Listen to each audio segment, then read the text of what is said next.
Atelier de plaidoyer s'est tenu ce vendredi 16 janvier 2026 dans la commune de Peremperena, région de Sikasso.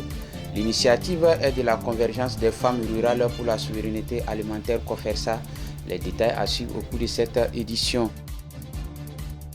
Le président de la transition, le général d'armée Assimi Goïta, a pris part ce samedi à Conakry à la cérémonie d'investiture du président guinéen Mamadou Doumbia. Les détails à suivre également au cours de cette édition.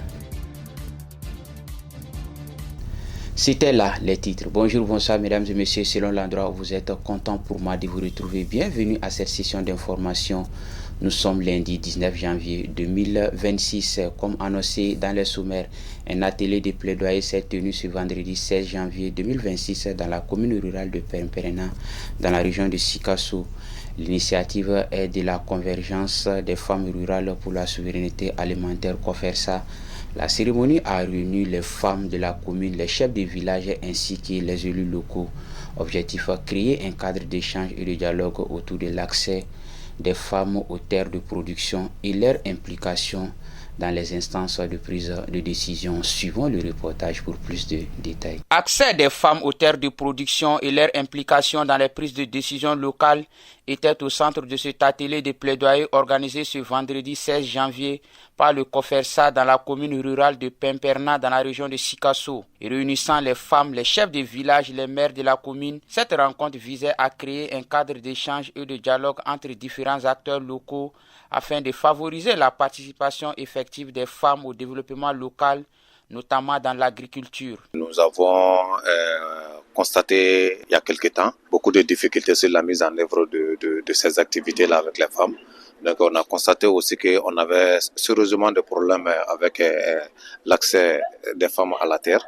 Donc c'est pour ça qu'on a décidé de faire cette journée de plaidoyer auprès des autorités, auprès des propriétaires terrains et aussi auprès des chefs de village aussi, pour essayer d'exprimer nos vœux et chercher à trouver ensemble une solution pour que les femmes puissent avoir accès à la terre et puis puissent aussi faire la promotion de l'agroécologie dans l'espace de Peremperena.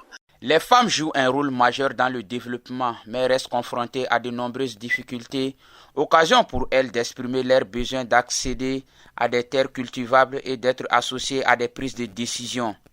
Avec les chefs de village, on a vu que sans la présence des femmes dans les instances de décision, ça sera très difficile que leurs doléances puissent être réalisées.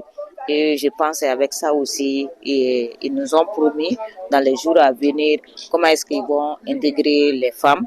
Mais aussi, ils nous ont dit de beaucoup sensibiliser les jeunes pour leur participation dans la réalisation des activités au niveau de la famille et au niveau du village. Les autorités administratives, chefs de village présentes à la rencontre ont salué l'initiative et réaffirmé leur engagement à poursuivre le dialogue afin de trouver des solutions concertées.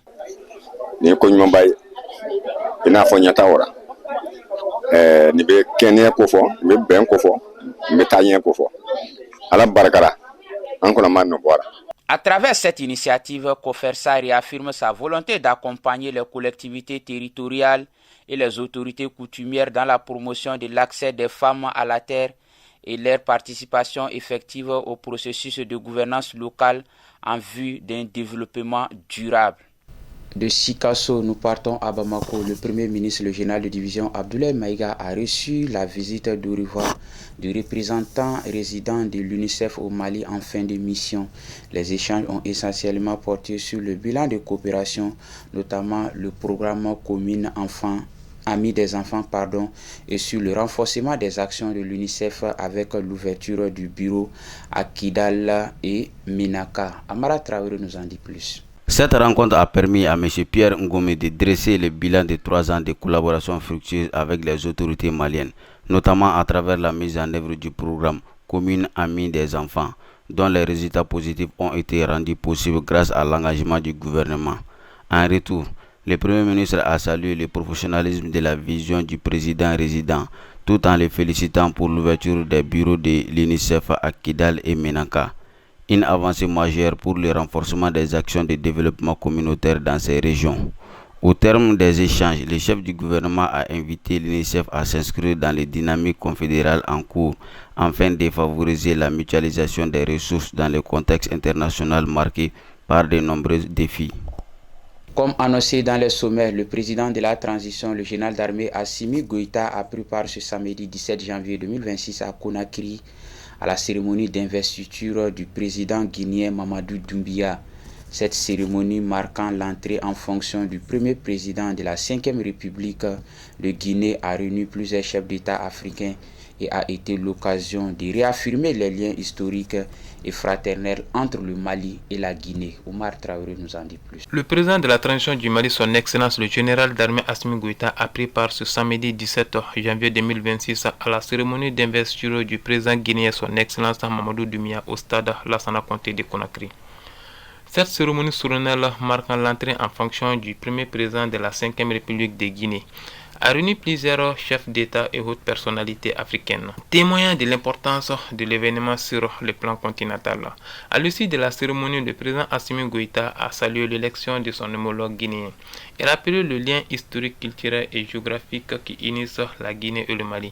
Il a également rendu hommage à la solidarité de la Guinée envers le Mali, notamment lors des sanctions de la CEDEAO en 2022.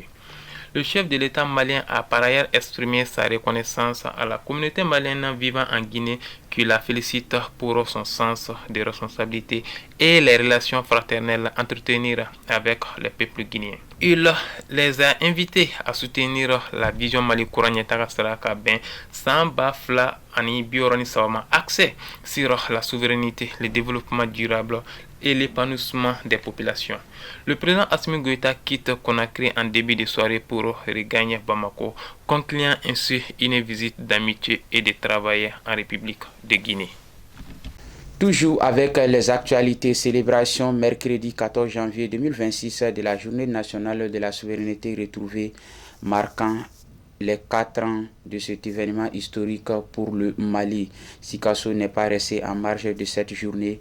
La cérémonie a rassemblé une forte mobilisation de la population du Kénédougou aux côtés des autorités administratives et coutumières et municipales. Suivons le reportage pour plus de détails. 14 janvier 2026, déjà 4 ans, le Mali célèbre la journée historique de la souveraineté retrouvée.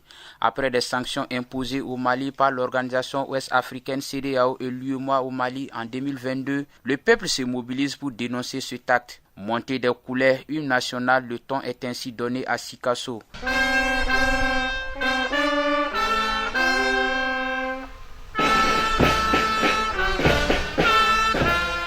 Ce mercredi 14 janvier 2026, les populations du Kénédougou se mobilisent pour commémorer cette journée placée sous le thème « Souveraineté retrouvée, construisons un Mali de demain ». La journée a été marquée par une conférence-débat visant à renforcer la conscience patriotique. La souveraineté retrouvée constitue une fierté nationale, mais également une responsabilité collective pour le développement de la nation. Que le Mali se retrouve aujourd'hui au centre des convoitises, ce n'est pas nouveau et c'est ancien. Dans la région de Sikasso, ces acquis se traduisent par une mobilisation constante des forces vives autour des idéaux de paix, de cohésion sociale, de civisme et de développement en parfaite cohérence avec la vision du Mali croix. La dynamique de souveraineté s'est également élargie à l'échelle régionale avec la naissance de la Confédération des États du Sahel, AES, symbole fort de la volonté des peuples sahéliens de prendre leur destin en main. Pour sa part, le conférencier est revenu sur les notions de souveraineté, de liberté, ainsi que de citoyenneté responsable. Il a également insisté sur le respect des valeurs socio-culturelles, de l'unité nationale, de la paix sociale. Il faut que le Malien redevienne patriote. Nos parents l'ont été, maintenant ils nous ont transmis certaines valeurs que nous devons tout faire pour perpétuer. Donc je pense que c'est le patriotisme qui doit être vraiment le moteur de la souveraineté. Et s'il n'est pas vraiment au rendez-vous, peut être un frein effectivement à l'affirmation vraiment pleine et complète de cette souveraineté. Un moment marqué par l'histoire, mais également de rappel aux valeurs socio-culturelles. À travers cette célébration, les autorités attendent renforcer l'engagement citoyen et maintenir le mémoire de la souveraineté retrouvée pour un Mali uni et solidaire. Cette fois-ci, Sport CAN Maroc 2025, le Sénégal sacré champion d'Afrique. Le Sénégal remporte la 35e édition de la Coupe d'Afrique des Nations en battant le Maroc d'1-0 en finale disputée au Maroc. Dans un match intense, les Lions de la Teranga ont fait preuve de solidarité et de réalisme pour venir à bout du pays hôte. Malgré la pression et le soutien du public marocain, le Maroc n'a pas réussi à égaliser face à une défense sénégalaise bien en place. Ce succès permet au Sénégal de décrocher le trophée continental. Pour rappel, le Nigeria termine à la 3e place de cette CAN Maroc 2025 en battant l'Égypte au tir au but de 4-2. Page noire de cette édition, la presse sportive en deuil. Notre confrère Siri Diarra est décédé ce lundi matin, quelques jours seulement après la disparition de Mohamed Soumaré à Rabat. Deux pertes douloureuses pour le journalisme sportif national. Mohamed Soumaré repose désormais au cimetière de Niamakoro, où proches et collègues lui ont rendu un dernier hommage. La rédaction adresse ses sincères condoléances aux familles endeuillées, que ses âmes reposent en paix. Ainsi s'achève cette édition. Content pour moi de l'avoir présenté. Bonne suite de programme sur Kene TV, vous qui nous suivez à Mama Soni, à Keletigla, à nos téléspectateurs de Kadjolo, Kaï et Ségou, qu'Allah bénisse le Mali.